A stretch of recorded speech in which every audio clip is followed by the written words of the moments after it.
Good morning, Facebook Live. Hey, it's Christy again. Guess what? It's day 2 of our Facebook Live challenge, 30-day challenge. And here I am, bright and early on Sunday morning, Sunday fun day. I hope you have a fun day planned. I am in the car driving to Key West, heading to church. So I am not driving. So let me put that disclaimer right now. I am not going to be the cause of an accident by trying to Facebook Live and drive at the same time. So let's get that out of the way. Now, I hope you had a good weekend and that today you're going to plan on doing something to recharge and rejuvenate. And part of what I do in my life for that is going to church on Sunday morning. So looking forward to that. But I wanted to talk to you about really quick about we're driving down the road. And if I see anything interesting, I'll show you. But I do see there is a whole group of people out here volunteering to clean up. So good for them. I think that's a news crew too. Oh, there's a news crew out filming them. Well, let's stop and help. No, there's a couple of groups that have just gotten so tired of the debris not being picked up. They're trying to get it out of the mangroves. Yeah, they're trying to get all the debris out of the mangroves because the longer this debris sits here and the more winds we have and the more rains we have, it really just litters our nearshore waters and the water quality is going to be terrible. Plus the pollution is awful. And we have a very delicate ecosystem here in the Keys. And so good for those folks for taking time out to do that. I think we'll see more of that. But I wanted to talk to you about, I'm going to tell you a little story this morning, and then I want to say this. If I had $1 for every time I either listened to a podcast or edited a podcast where the host said, if you could just hop on over to iTunes and leave us a review, it'll help us spread the word about the show and help more people find our show, then I would be a wealthy, wealthy woman. Good morning, Pam. How are you? Get out some stationery and take notes. I know you got some pens and some journals around. Because one day you're going to have a podcast, girl. Good to see you. We'll see you Tuesday night. Anyway, let me tell you a little story. Back when I started my podcast in 2012, I guess, I started a local business podcast, and I started listening to, it was kind of about the time where some of the big name podcasters today, and I'm not here to throw anyone under the bus or anything, so I'm not going to name names, but started really doing well with podcasts and started making money. Good morning, Karen. Wow, you're up early on the West Coast. I know you're an early riser. You got to get all that done before you head out on adventures for today. So good to see you. But anyway, when I first started my podcast, I started it because I started listening to a podcaster who had just started posting income reports on his podcast. Now, granted, none of us get in this because we think, oh, we're going to make a ton of money and be rich and just be able to go live on an island somewhere. So anyway, When I listened to the show that I was listening to, the host was making about $35,000 a month from the show. And I was like, you know what? I don't need $35,000 a month. Well, I mean, if I had it, don't get me wrong, I wouldn't turn it down or anything like that. But anyway, I didn't need that much. I thought, if I only had 1/10 of that, then I would do really, really well, because I would be adding that much more income to my household every month and pay off debt and do all this other stuff with it. So I got to the point where I was listening to all these podcasters telling us about podcasting, and they made it seem like all you needed to do was start a podcast and you would automatically get 8 weeks to be on New and Noteworthy in iTunes. And once you were on iTunes for 8 weeks, you had that New and Noteworthy period. That would basically give you all the exposure that you needed. And from there on, it was just going to be smooth sailing, and you would have your audience and you would have your, your people, your tribe gathered around you. So I started my podcast, and, in the name of more is better, if one show a week is good, more is better. So I don't even know how I did this. I started a 5-day-a-week interview show on local business, with local business owners, because it was a local business focused podcast. So I started the show and I did all I could, and I'm not really a self-promotional person, which is obviously why you see me getting on Facebook Live every day. No, I'm doing this to stretch myself and make myself be more comfortable on camera. But the thing about it is I got to the point where I had exhausted all of what I knew to do to outreach to get more listeners for my show. So, I'm kind of a hustle kind of girl. And so I decided I was going to go and try to find other people. I looked to see if there were iTunes shows that were about local businesses. And at that point in time, like I said, this was like 2012 or something like that, there were 2 other local business shows. So I started looking at the iTunes reviews for those local business shows, and I saw, oh my gosh, I saw they were getting 5-star reviews right and left, and people were loving their show. And I listened to the show, and oh my gosh, I was appalled. I could not believe what I was hearing. I would hear the jingle come on, and it sounded like, they put a lot of money into creating this jingle for their show. And then they got to the show, and all of a sudden you heard the Skype phone ringing, and you heard somebody say, hello? And you heard the host say, hey, so-and-so, this is Leland. You know that thing I told you about? I was going to call you and we're going to talk about your show. Can we go ahead and do that now? I mean, like, all of this was in the show. So there was like 0 editing going on the show. So I thought, oh my God, if these people love this awful, awful show, they are going to go crazy over my show. So I started looking around iTunes, and I looked at those shows' reviews, and I could tell from a couple of the reviews on those shows who actually left the review. They actually left their name, or they left their website, or they left something else like that was able to be identified. So I just innocently looked those people up, and I started sending them, I just sent them an email. A couple of them, I think I was able to go to their website and send a contact form on the website. So I did that, and immediately, hey Daddy, good to see you. Well, I can't see you, but you can see me. Hey Jonathan, hey everybody, good to see you guys here this morning. Anyway, I got to the point where I sent out emails to those people that were reviewing these other shows that I thought were terrible, of marginal quality, and immediately I started getting back feedback from those people, and they said, oh, are you in such and such of a group that is a podcaster group? I'm not going to mention the name of it.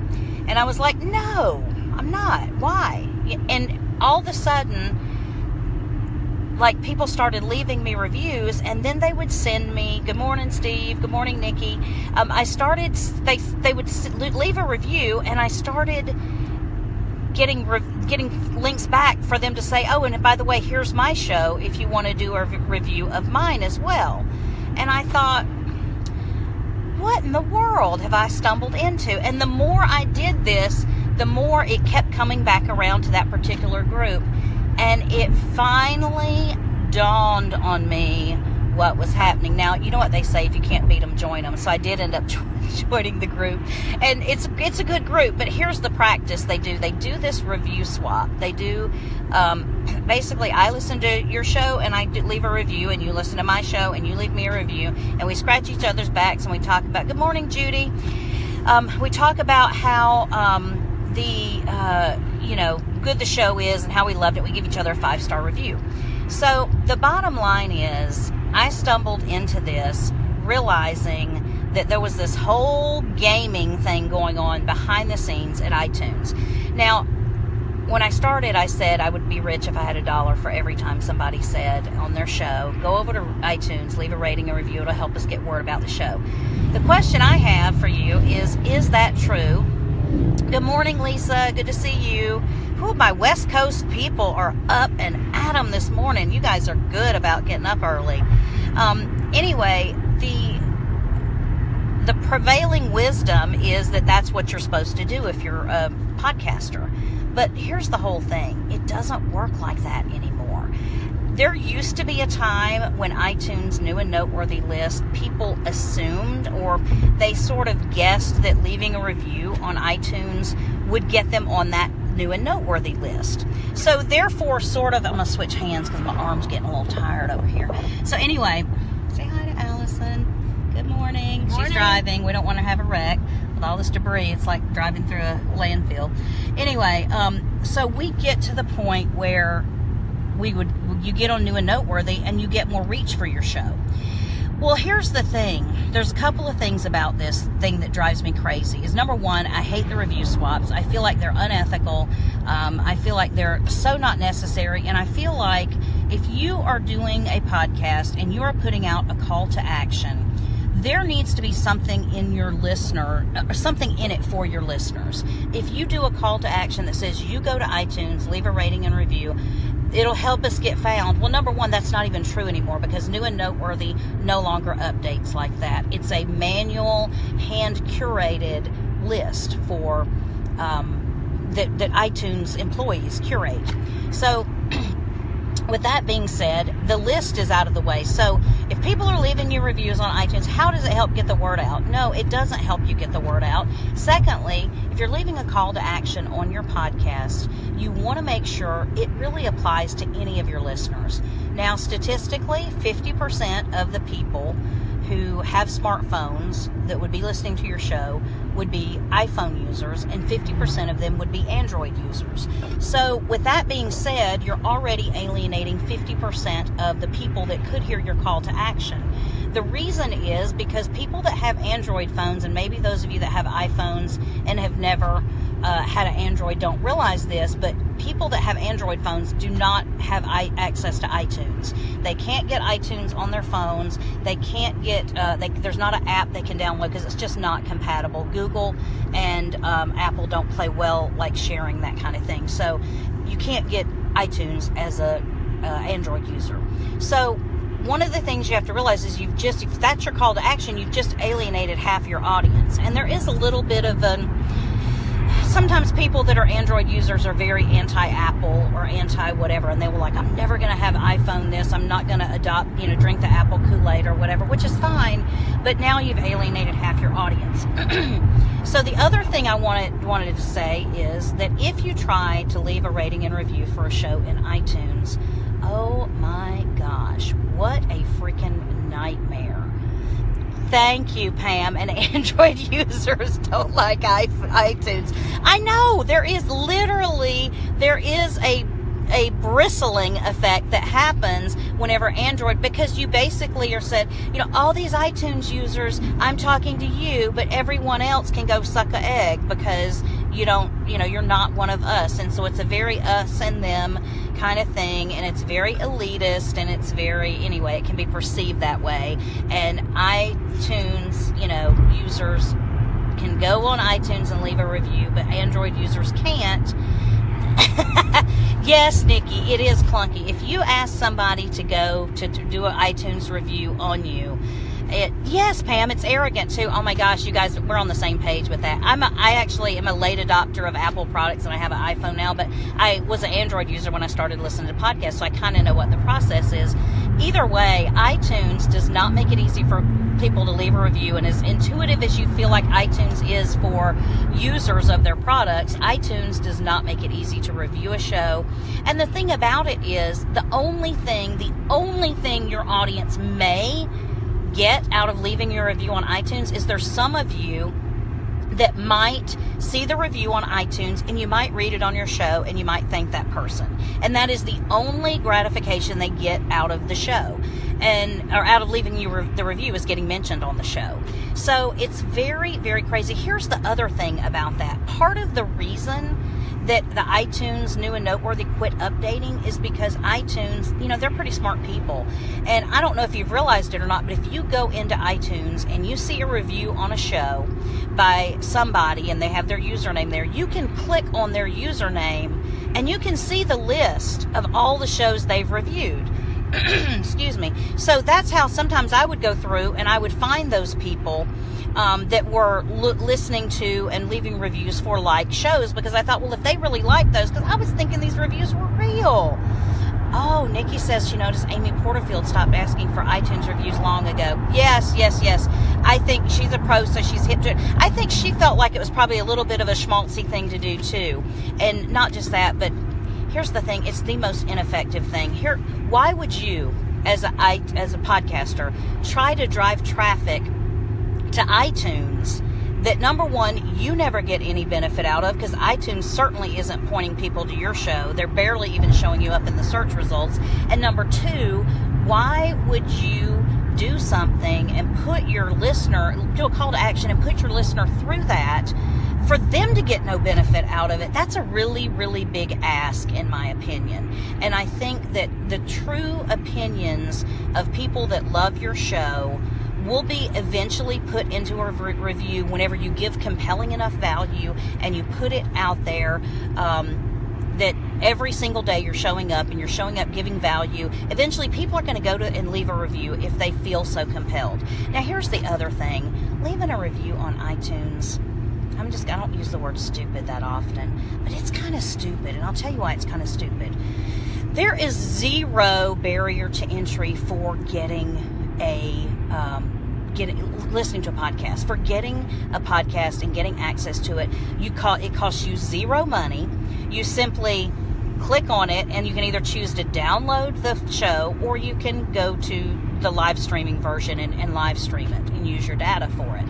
But the whole thing is, it doesn't make any sense for a listener to go through and search through the database for a podcast and then look at their reviews and read all the reviews, when really the true test is they're just going to download the app or download the episode, and if they like it, they'll keep listening and they'll come back for more. If they don't like it, they're not gonna listen. They're probably not gonna leave you a terrible rating and review. They're just gonna say, that wasn't for me. It's not that it's a bad show, I just didn't like it for whatever reason. And we all have reasons we do or don't like shows. So it's crazy. Now it's completely different if you're getting ready to book $1,000 hotel on TripAdvisor or something else. You might go to Yelp or TripAdvisor, and you might try to see what you're getting for your money before you spend the money, and you would invest the time researching. But it just makes no sense for iTunes reviews to be something that listeners listen for or look for. The only people that really care about the iTunes reviews are the podcasters. Did I say that? Yes, I said that. It's true, though, because everyone else is like, what are you talking about? Leave a rating and review. What is this rating and review you speak of? And it definitely is a terrible process. So my recommendation, please, please, please, if you are a podcaster, stop using iTunes ratings and reviews as a call to action. It's terrible. The other part is that if you spent the time, and I have seen people that are podcasters make videos, and they go and they pay expensive graphics. Pam, no offense for expensive graphics. They're worth it if they can do something for your business, but they're not worth it if they can't go to the iTunes traffic. So but it's one of those things that if you put that time and energy, instead of making a video showing people how to rate and review your podcast, or making graphics, or doing all these things to try to show people how, and worrying them to death about a rating and review, they definitely could be much better off if you would do a call to action that would actually benefit your listener, and it would actually benefit you. So use that time to create some kind of valuable content that they need. Use that time to maybe spend more time in a Facebook group where your listeners are, or interacting somehow with your audience, or figuring out how to do that. It's so much better for you in the long run, and then you're not sending traffic to iTunes that iTunes is never going to give you anything in return for. So I hope, yes, for those of you that say you don't have to feel bad about not leaving reviews anymore, yes, throw off the guilt, honey. Don't even worry about it, because it doesn't determine whether a show gets heard or not. What determines whether a show gets found is how well the podcaster does marketing. And it determines how well the podcaster that is in charge of the show does the community building and all the other things behind the show. If you are waiting for iTunes ratings and reviews to get the word out about your shows, you're going to be waiting a long time, because iTunes will not do it for you. So that's my rant. That's my soapbox. I stepped up on it. I must have sat in the soapbox this morning riding to church in the car. So anyway, I hope you won't feel too bad. And if you find that podcasters are leaving the call to action, or saying the call to action of leaving a rating and review, it's probably a very good indication that there's not a lot of extra value that they have to offer, or they don't know how to get that value out to you, and they don't know how to create the audience, to create the interaction with their audience. So I think it's just one of those things where it's a little bit of a crutch that podcasters have fallen into. It's kind of like repeating something that you've heard just because, and you've never checked the validity of it. There was a time years ago when it might have had some validity, and then it definitely is past its time. And those people that are still saying that are beyond, they've kind of jumped the shark with that. So let me see here, Pam, you said, if you mention a bunch of resources and link, please put those links in your show notes. I visit websites all the time for that info because I listen while driving and can't. Pam, I do the same thing because I hear about it, and I might have remembered what it was, but I might have gotten it just half a bubble off, and I can't find the website. And it might be, was it sleep earphones or earphones for sleep, or what was it that you were doing? And if you go to that show and that website and it's right there, you can click the link. That person gets credit for anything they're doing, or they can drive traffic to wherever they're going, and it does make a difference. But yes, sometimes the stuff isn't quite sticky enough in our heads whenever we're multitasking to get there. So anyway, so that's my 2 cents worth. Use a call to action that's really, really impactful for your listener. And another one that's not impactful for your listener most of the time is just go and sign up for my newsletter. That's about as effective as iTunes ratings and reviews. And then a lot of podcasters spend a lot of time worried about, why is it so hard to get people to go leave a rating and review on iTunes? Well, duh.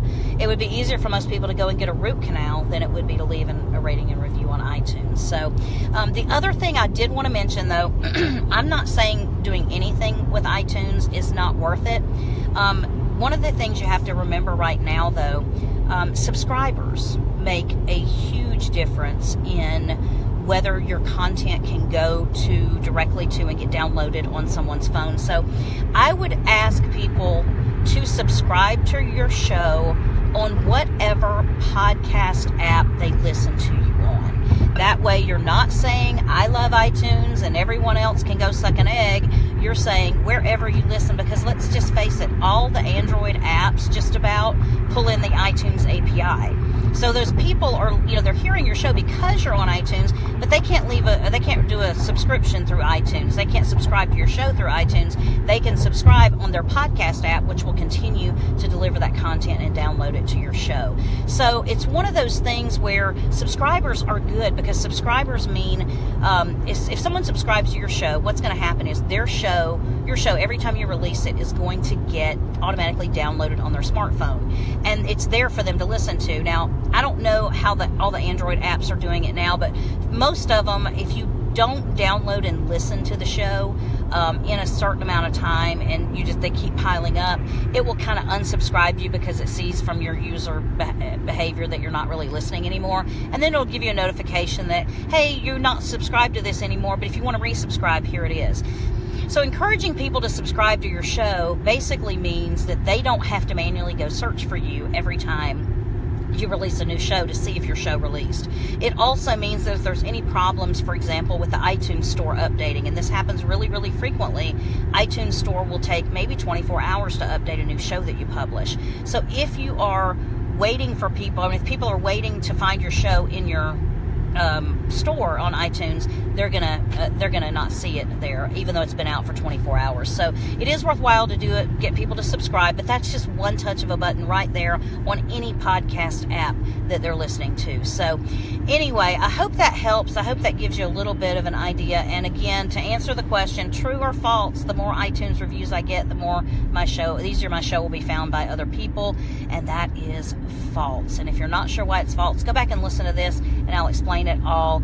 And those of you that don't know, if you need an encouraging place to watch church on iTunes, not on iTunes, on Facebook. We're talking about iTunes too much this morning. But I always live stream the services from MCC Key West. That's where I go, and Allison plays the piano, and we have a very, very encouraging, non-judgmental service, and it's just a great way to start your Sunday. So if you want to get over there and see the live stream, it'll start at 10 o'clock So we're not quite running late yet, but we'll basically be running in there and getting live stream set up here in just a few minutes.